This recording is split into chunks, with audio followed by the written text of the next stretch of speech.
So it's mid-May 2026, and my insurance, my car insurance, went up by over 100%. 100%. I used to pay somewhere around 2,600 per year for two cars, and now they're telling me I have to pay 5,500. That's over 100%. That's more than doubled, just because it's the time to renew. So I called them up, Liberty Mutual, and they couldn't justify it because last year when they moved it up by 20%, I called them up and they said, "Oh, it's because of inflation." Inflation was at most, even under Biden for 1 year, was 9%. Now under Trump, this year it's close to 4%. How do you justify a 105% increase on my basically perfect record? My wife and I, neither of us has had an accident in the last 30-something years since we started driving. 30-something years. 0 accidents. Okay? And we haven't gotten one of those speeding tickets, by camera, right?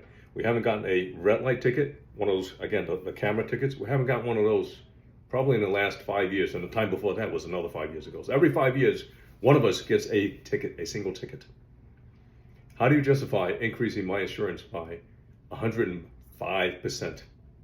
So he talked to the manager, and they were able to say, "Oh, something was wrong." And I asked, "Well, what was the issue?" "Well, I really can't tell. I really can't say." "Okay, all right."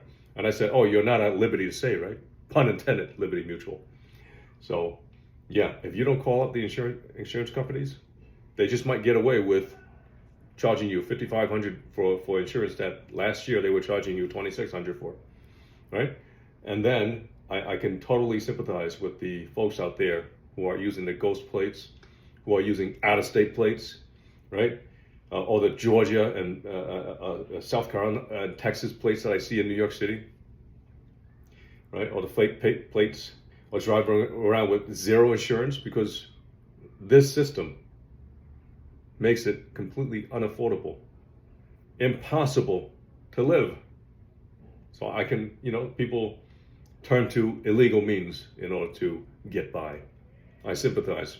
And this is somebody who can easily afford it. I can easily afford it. I just don't want to pay double what I paid yesterday. Right? Just like I went to Iceland. I keep saying Ireland. Iceland. I lost 5 pounds because I refused to buy that food.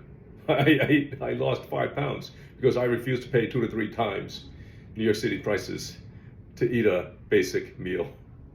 So yeah, check your insurance and try to change every so often, even though it's almost impossible because they are owned by a handful of men.